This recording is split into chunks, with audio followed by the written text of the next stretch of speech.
Finally. Hello and welcome to Take 5 for Real Estate podcast. I have with me today Kory Hinton with Citiquest. Kory, how are you doing today? I'm doing well, Owen. Thank you so much for having me. Good. How are you? Good. I'm so glad we finally get to do this. We've tried a couple times and now we're here. Yeah, finally. Yeah. Hopefully Amazing. The technology gods will smile upon us. That's right. Yeah, but well, I've known Kory for a couple of years, and she's a great agent and has a wonderful story. So let's jump in. Why don't we kind of start with your career in real estate, how you got into real estate, and where you are today? So thank you. Yeah, my career in real estate started about a little over 6 years ago. Actually, I've always had girlfriends that were realtors, and they always told me in my previous career in the restaurant, bar, kind of hospitality industry that, Kory, you should try this out. You should try this out. And, I was doing well and I loved what I did. And, service is at the core of what I do. Over time, I, saw the light and went, got the license, I'm a realtor now. And, about a couple years or so in is when I really started finding my footing here now with Citiquest Properties Group, and have been here a little over 4 years of that career. And, been really happy working with a lot of new construction development, as well as my own personal clients and in the resale market. And, now moving into a little bit more of the investment side also. So, yeah, a little bit of background there, just kind of started out with the restaurant bar business and learned a lot of the customer service, I would say, through that, and still wanting to, again, provide a service to people. Just this was a natural fit. So been really grateful for my new career. Yeah. Well, good. So what's unique or different about Citiquest and your group there? So, and I call him our fearless leader, but Patrick Burbridge, he started Citiquest Properties, and he has always kind of worked with builders who build new construction patio homes in and around kind of Central City. So we say inner loop, but we do go to Spring Branch or just outside of Beltway on the southwest side. But primarily, yes, inner loop, new construction patio homes, communities. And since Patrick has kind of gained a reputation, and we've now gained a reputation for that in developing good products for a reasonable price, we then had to find a shift to focus on how do we service our agents. And that's what we really were continuing to ask ourselves. But outside of just providing open houses or new construction inventory to sit in. So we wanted to see that what was out there, the technology that was required in order to continue to grow as a firm, as a brokerage. And that's when we discovered that Compass was actually using Contactually as a CRM. So we decided to merge with Compass real estate group so we could utilize a lot of their tools. And so our agents have access to all of the Compass tools without having to be one of the top producers in the city. Right. As you know, they went in and recruited some of the top agents in the city, and kind of uprooted some firms. So that was 3.5-4 years ago, and now they've kind of settled a little bit. And so Patrick actually decided to make that move, and now we have all of the tools that we can possibly provide to allow an agent to grow their business. Awesome. So really excited about that. And that's why I'm just really excited about 2021 and, what the kind of merger has to offer. So, yeah. So how many folks do you have there at Citiquest, and what is your role specifically within Citiquest? Thank you. So my official title,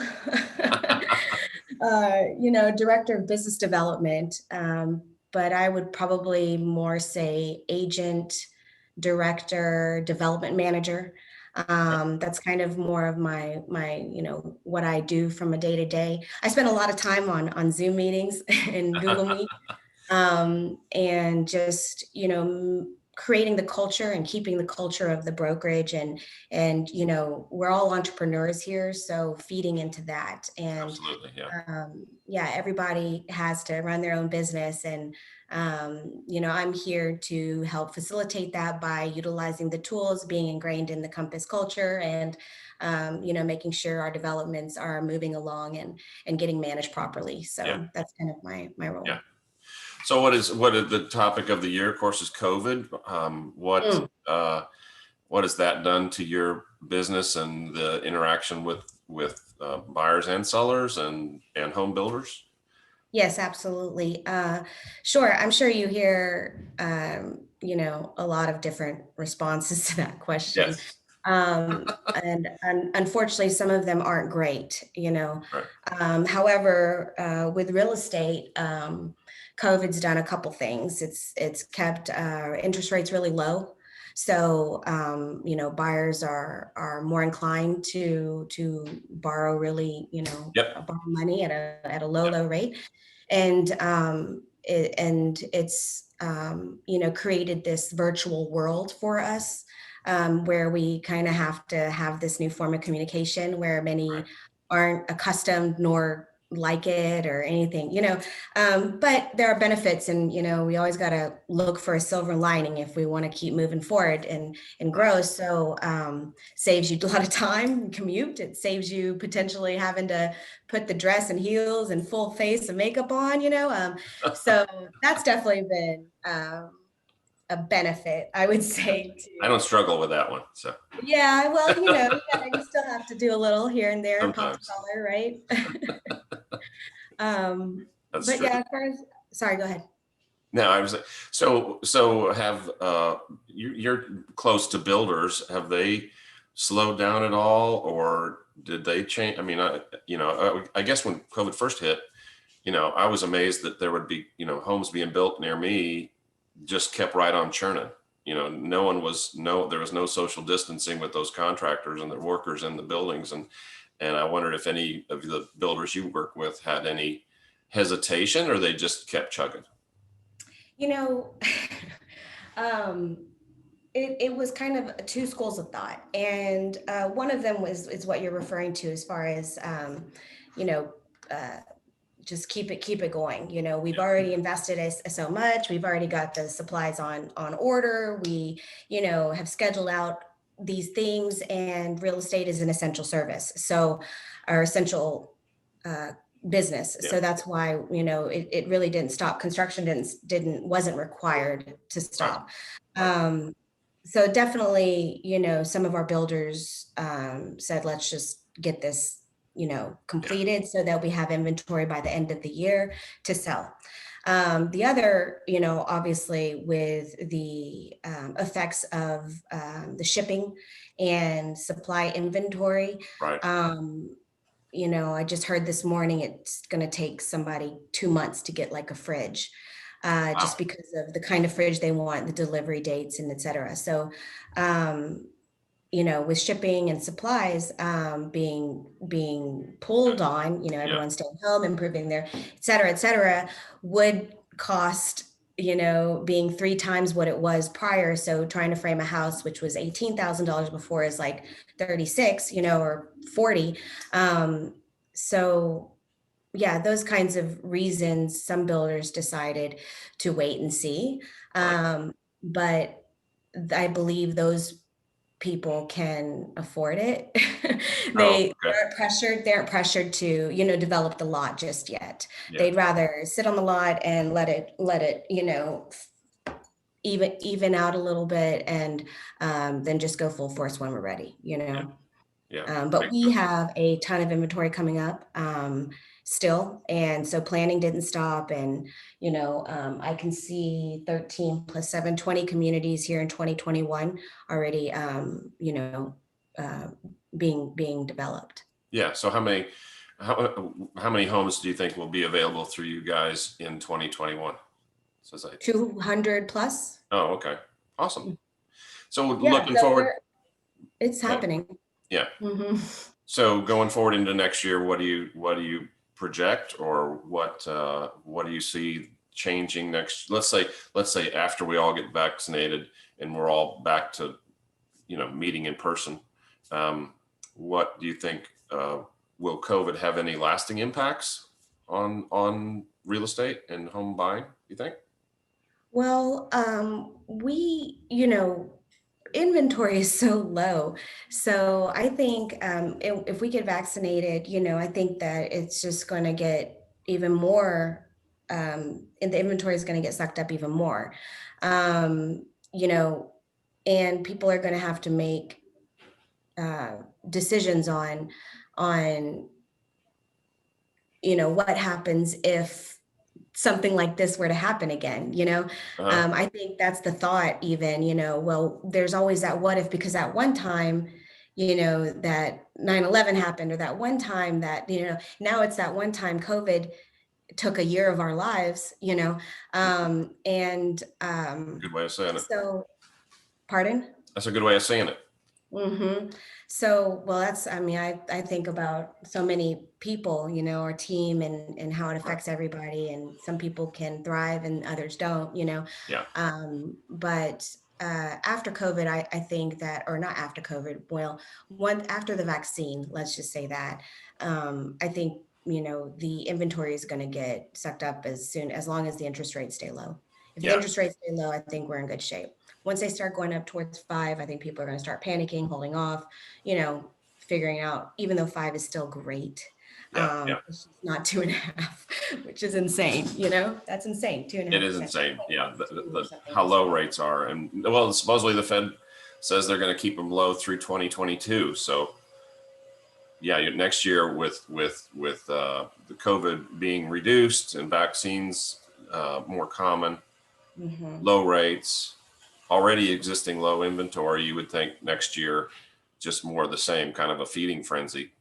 I was surprised this summer with how much how much people were just hungry for homes, and the competition. I would do a pre-qualification for a person. Oh, we're going out this weekend, we're going to we've got it narrowed down to these 2 or 3 homes, and then follow up with them on Monday. How'd it go? Well, they all sold. So buyers will have to make quick decisions, um, I where even they think it's a find back. something that was available. Yeah, I think it's even a backup offer world right now. Like you need, if you want to have, if you're a buyer, you're serious and you need a house and you want the house of your dreams, right? Because everybody else does. Right. And everybody else wants the same one in the same neighborhood because it's the nicest one for the most reasonable price. So, as soon as it comes up in day 1, 2, or 2, you start seeing it pending. And I'm advising my buyers to, go ahead and put in a backup offer, knowing what that means. Um, because at this point, if anything were to happen during the inspection period and the sellers are like, I don't want to deal with this, I'm just going to go with so and so, then I think it's really in the favor, to put that kind of card down prior, Right. during that period. Either that or think outside the box, or just pay the piper. You gotta go in list price and keep the contract real clean.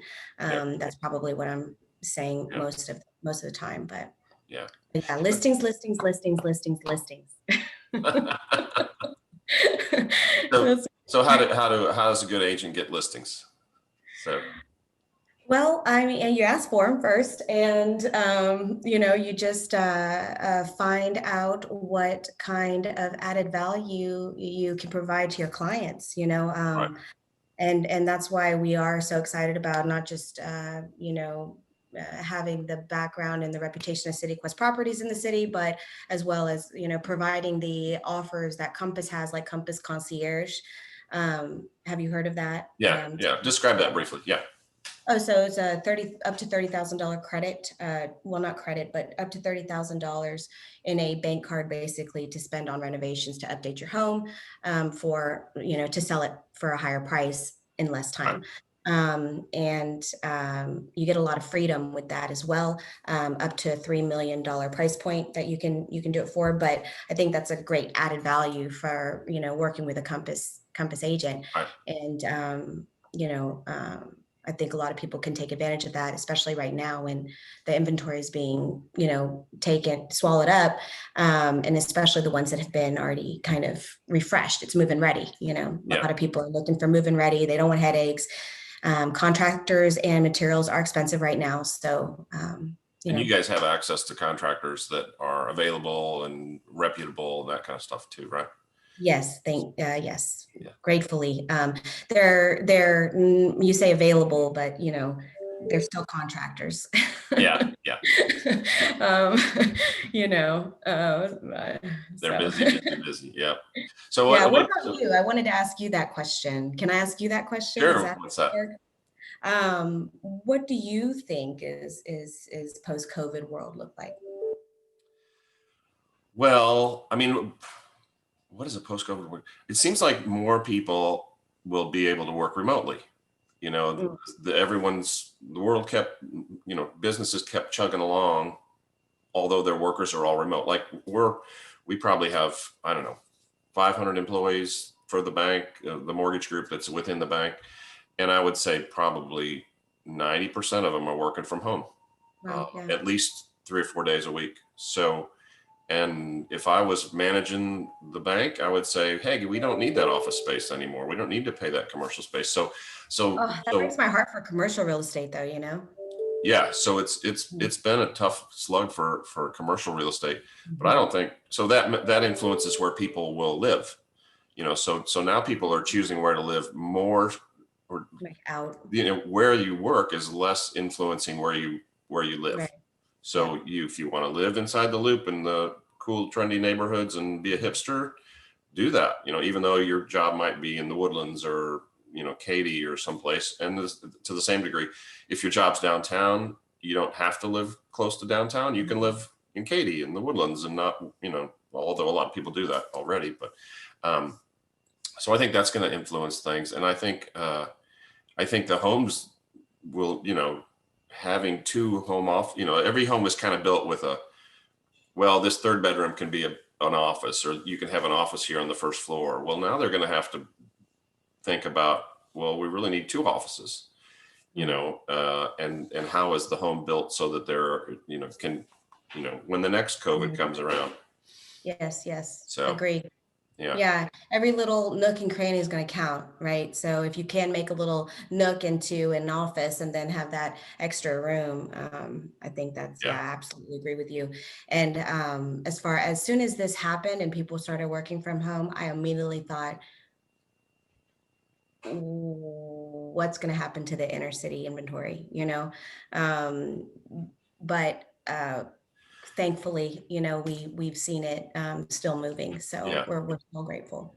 yeah. I mean, I think just to the same degree that people think, oh, I need to, you know, live in the country and be secluded for safety reasons, there's the same level of, or the same number of people that say, oh, great, now I can finally move inside, you know, to where I want. I've always wanted to live inside the loop. I always wanted to live in Montrose or Heights or whatever. So Mhm. I don't know. I don't think there's going to be a great drying out of any neighborhood. I think it'll just more movement for people, I Mhm. guess is what I'm An thinking. influx of Californians too, you know, a lot of people from California coming into Houston, a lot of people from the East Coast as well, you know, Yeah. and you know that Tesla's moving to Austin, Yeah. so that's exciting. Yeah. Yeah. Yeah. Houston will have to deal with the energy crisis and you know, over time, we're getting rid of fossil fuels and coming up with other ways to power our worlds and our homes. But Mhm. hopefully Houston will get on the front lines of that versus sticking to, you know, oil. Well, Um, yeah, yeah. so I have one of my questions I like to ask people is, what's the strangest or most story worthy transaction you've been a part of in your career? Do you have a funny story?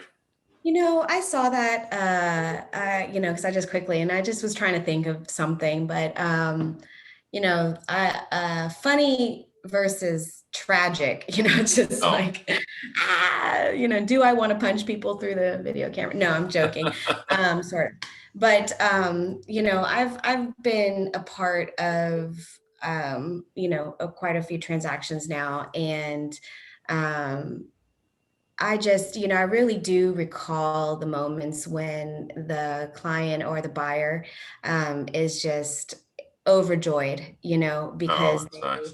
yeah, because they've now done it, they've lived their dream. And I just think that is always such a special moment. I can say one in particular, uh, even selling, your dreams, even selling something you've lived in for 35 years. She became a client to friend who is 81 now.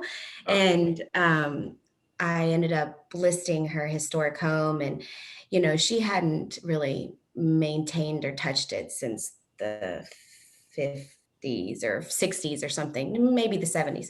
And certain things, the radiators are still there. There's no Oh, central AC, but this is a two-story, beautiful home yeah. near you, um, and so that was a process of, this is just kind of one of the transaction that's like nearest and dearest to my heart, because she had so many memories and so much attachment to that home, and so it's just such a delicate kind of transaction. Yeah.